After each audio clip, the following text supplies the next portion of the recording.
अस्सलाम वालेकुम dear students. 10th physics में आपको खुशामदीद कहते हैं।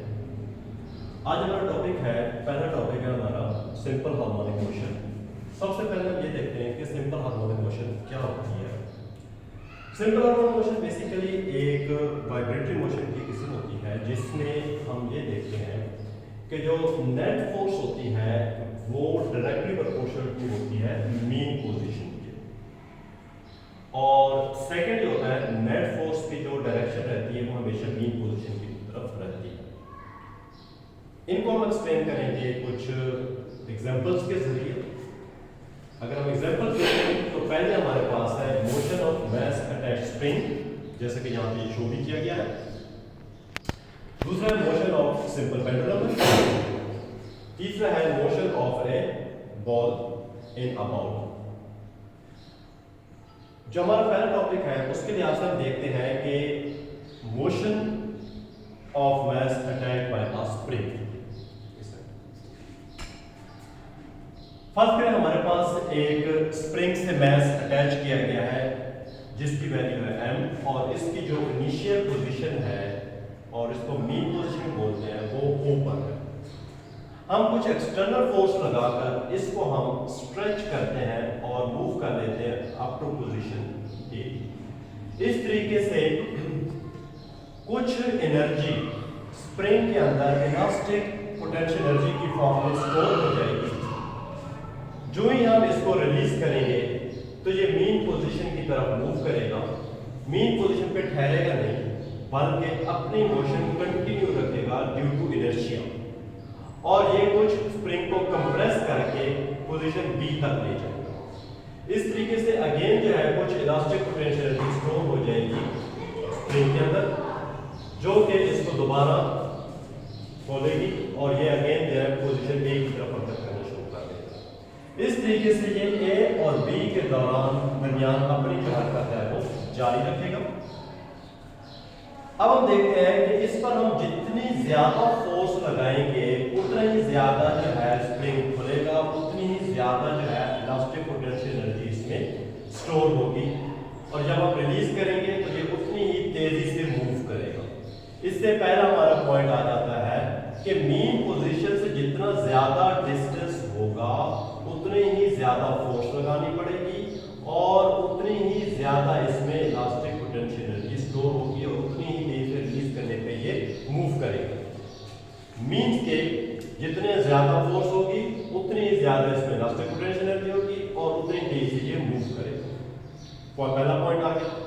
दूसरा पॉइंट हमारे पास ये है कि net force always towards the mean position. Mean क्या है, इसका मतलब क्या है? इसमें यह है कि इसका जो एक्सेलरेशन है वो हमेशा सेंटर की तरफ रहेगा। अगर हम इस पे फोर्स लगाते हैं तो इस तरफ जब ये एक्सट्रीम पोजीशन की तरफ जाता है तो इसकी जो वेलोसिटी है वो डिक्रीज होना शुरू हो जाती है, और एक्सट्रीम पोजीशन चाहे वो ए पे हो चाहे वो बी पे हो, उस वक्त इसकी वेलोसिटी जो है वो कम होते होते जीरो हो जाती है। जब वेलोसिटी जीरो हो जाती है तो एक्सेलरेशन भी उसका जो है इस तरीके से मिनिमम हो जाता है। जबकि अगर हम इसको मूव कराएं मीन पोजीशन की तरफ एक्सट्रीम पोजीशन से, तो इसकी वेलोसिटी बढ़ती है, और इसकी ओ पर इसकी जो वेलोसिटी होती है मीन पोजीशन की वेलोसिटी मैक्सिमम होती है। अगर किसी जिस्म की वेलोसिटी कम हो रही हो तो उसका एक्सेलरेशन अपोजिट डायरेक्शन में होता है। अब देखिए मीन पोजीशन में अगर हम देखें ए और बी की तरफ इसकी वेलोसिटी कम हो रही है, तो दोनों सूरतों में एक्सेलरेशन की डायरेक्शन जो होगी वो क्या होगी? मीन पोजीशन की तरफ। अगर हम इसको मीन पोजीशन की तरफ मूव कराएं तो क्या होगा कि इसकी वेलोसिटी बढ़ेगी और एक्सेलरेशन भी इसका बढ़ेगा। तो क्या होगा कि उस वक्त उसका एक्सेलरेशन होगा पॉजिटिव, उस वक्त इसकी जो एक्सेलरेशन डायरेक्शन होगी वो दोबारा से क्या होगी? मीन पोजीशन की तरफ। इसमें हम ये देखते हैं कि अगर ये मीन पोजीशन से दूर जा रहा हो या मीन पोजीशन की तरफ आ रहा होगा, तो दोनों सूरतों में एक्सेलरेशन किसी सेंटर की तरफ या फिर मीन पोजीशन की तरफ रहती है, या फिर हम यूं कह सकते हैं कि नेट फोर्स होती है वो इसकी क्या रहती है? मीन पोजीशन की तरफ रहती है। अब हम इसकी पोटेंशियल एनर्जी के बारे में कहते हैं। पोटेंशियल एनर्जी इसकी जो होती है मैक्सिमम होती है एक्सट्रीम पोजीशन पर, चाहे वो ए होगा चाहे बी होगा, तो इसकी क्या होगी? इलास्टिक पोटेंशियल एनर्जी क्या होगी? मैक्सिमम होगी। तो स्प्रिंग खुला हुआ होगा या फिर प्रेस्ड होगा। काइनेटिक एनर्जी देखें तो वो मीन पोजीशन पे ज्यादा होगी, क्योंकि उस वक्त जब ये मीन पोजीशन पर तो उस वक्त इसकी वेलोसिटी मैक्सिमम होती है। जब वेलोसिटी मैक्सिमम होगी तो हमारे पास काइनेटिक एनर्जी 1/2 mv² जो होगा ये मैक्सिमम होगा। तो इस तरीके से हम देखते हैं कि ये दोनों कंडीशन जो है वो सेटिस्फाई करता है जो है सिंपल हार्मोनिक मोशन की। तो हम कह सकते हैं कि स्प्रिंग के साथ जो मास अटैच्ड है वो परफॉर्म करता है सिंपल हार्मोनिक मोशन। अब यहाँ पर हम कुछ टर्म यूज करते हैं, रिस्टोरिंग फोर्स हो सकती है, टाइम पीरियड और फ्रीक्वेंसी। रिस्टोरिंग फोर्स ऐसी फोर्स होती है जो कि ऑब्जेक्ट को मूव कराने का सबब बनती है। जैसे कि स्प्रिंग में इलास्टिक पोटेंशियल एनर्जी स्टोर हो जाती है जिसकी वजह से स्प्रिंग ऑब्जेक्ट जो है मास जो है मूव करता है, तो ये उसकी रिस्टोरिंग फोर्स कहलाती है। टाइम पीरियड वो ड्यूरेशन होता है जिसमें कोई भी ऑब्जेक्ट एक साइकिल या एक चक्कर पूरा करता है। मिसाल के तौर पर ए से बी तक या बी से ए तक आए, इस तरीके से इसका एक चक्कर पूरा हुआ तो इस सूरत में इसका वो जो होता है टाइम उसमें कंज्यूम होता है उसे हम कहते हैं टाइम पीरियड।